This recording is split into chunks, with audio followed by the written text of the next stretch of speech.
السلام علیکم ورحمۃ اللہ وبرکاتہ۔ الحمد للہ رب العالمین والصلاة والسلام علی سید الانبیاء والمرسلین۔ نہایت ہی قابل احترام سامعین اور ناظرین، آج میں آپ کی خدمت کے اندر ایک بہت ہی شاندار حدیث اور ایک بہت ہی شاندار عمل لے کر آیا ہوں۔ یقیناً اتنا بڑا عظیم عمل ہے کہ جب آپ حدیث رسول صلی اللہ علیہ وسلم سنیں گے تو آپ کو اندازہ ہو جائے گا کتنا بڑا عمل ہے۔ اللہ سے دعا ہے اللہ مجھے بھی اور آپ کو بھی نصیب فرمائے۔ تو پیارے بھائیو، عمل کی بات ہے، اگر آپ میرے چینل کے اوپر نئے ہیں چینل کو سبسکرائب کیجئے۔ یہ عمل کی بات ہے، اس کو آگے شیئر کیجئے، انشاءاللہ صدقہ جاریہ کی صف کے اندر اللہ تعالی ہمیں شامل فرمائے گا انشاءاللہ العزیز۔ تو سنیے میرے محترم بھائیو، صحیح بخاری کے اندر حدیث موجود ہے، 5353 نمبر کے اوپر حدیث موجود ہے، 5353 نمبر کے اوپر حدیث موجود ہے۔ سیدنا ابو ہریرہ رضی اللہ تعالیٰ عنہ اس حدیث کے راوی۔ بہت خوبصورت عمل ہے۔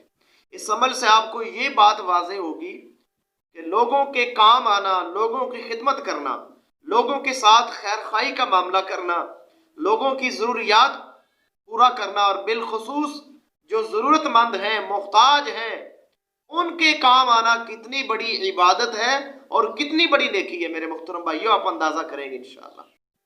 تو سنیے، جناب محمد الرسول اللہ صلی اللہ علیہ وسلم جو ہم سب کے بڑے خیر خواہ ہیں، میرے محترم بھائیو، اللہ کے بعد سب سے بڑے خیر خواہ ہمارے جناب محمد الرسول اللہ صلی اللہ علیہ وآلہ وسلم ہے، جنہوں نے ہماری سب سے بڑی خیر خواہی کی ہے۔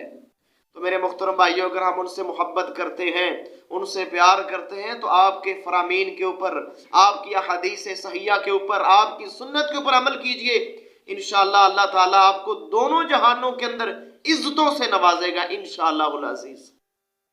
تو میرے محترم بھائیو، حدیث سنیے، اللہ کے نبی کیا فرماتے ہیں؟ الساعی علی الارملہ والمسکین کالمجاہد فی سبیل اللہ او القائم اللیل الصائم النہار۔ جناب محمد کریم علیہ السلام فرماتے ہیں کہ جو شخص بیواؤں کی خدمت کرتا ہے، بیوہ عورتوں کی خدمت کرتا ہے، اللہ کی رضا کے لیے، اللہ کے لیے، نیت اس کی یہ ہے کہ اللہ راضی ہو جائے، اور مسکین لوگوں کے کام آتا ہے، محتاج اور ضرورت مندوں کے کام آتا ہے، بیواؤں کی خدمت کرتا ہے، بیوہ عورتوں کی خدمت کرتا ہے، کس کے لیے؟ اللہ کی رضا کے لیے، اجر و ثواب حاصل کرنے کے لیے، اور کوئی نیت اور کوئی تمنا نہیں، صرف اللہ کی رضا ہے۔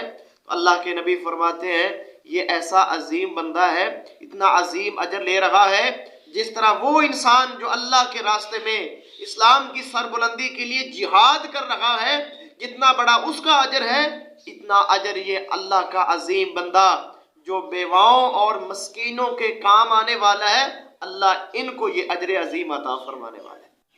سبحان اللہ، کتنا بڑا عمل ہے خدمت کرنا، عبادت، خدمت کرنا کتنی بڑی نیکی ہے کہ جہاد فی سبیل اللہ کرنے والے کے برابر اللہ تعالیٰ اس کو اجر عظیم عطا فرما رہے ہیں۔ اور آگے سنیے میرے محترم بھائیو، اللہ کے نبی کیا فرماتے ہیں؟ او القائم اللیل الصائم النہار۔ اللہ کے نبی فرماتے ہیں یا پھر اس نوجوان کو جو خدمت گار ہے، بیواؤں اور مسکینوں کے کام آنے والا ہے، اللہ تعالیٰ اس کو وہ اجر عطا فرماتا ہے جو رات کو عبادت کرنے والے، رات کو قیام کرنے والے اور دن کا روزہ رکھنے والے کو اللہ اجر عطا فرماتے ہیں، اس خدمت گار کو وہ اللہ اجر عظیم عطا فرماتے ہیں۔ میرے محترم بھائیوں، کتنی بڑی نیکی ہے خدمت کرنا، لوگوں کے کام آنا، لوگوں کے کام آنا، لوگوں کی مشکلات کو، پریشانیوں کو دور کرنا، ان کے ساتھ خیر خواہی کرنا، جو ضرورت مند ہیں، محتاج ہیں، خاص طور پر مسکین اور بیوہ عورتیں جو ہیں، ان کے ساتھ اللہ کی رضا کے لیے ان کی خدمت کرنا کتنا بڑا اجر ہے۔ اللہ مجاہد کے برابر اجر عظیم عطا فرماتا ہے، یا پھر جو دن کو روزہ رکھتا ہے، رات کو قیام کرتا ہے، اللہ اس کے برابر اجر عظیم عطا فرماتا ہے۔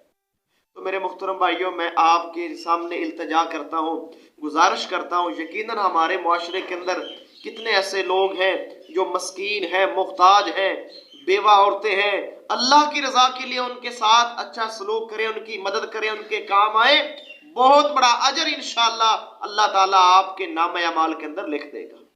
اللہ سے دعا ہے اللہ مجھے بھی اور آپ کو بھی اس کے اوپر عمل کرنے کی توفیق عطا فرمائے۔ وما توفیقی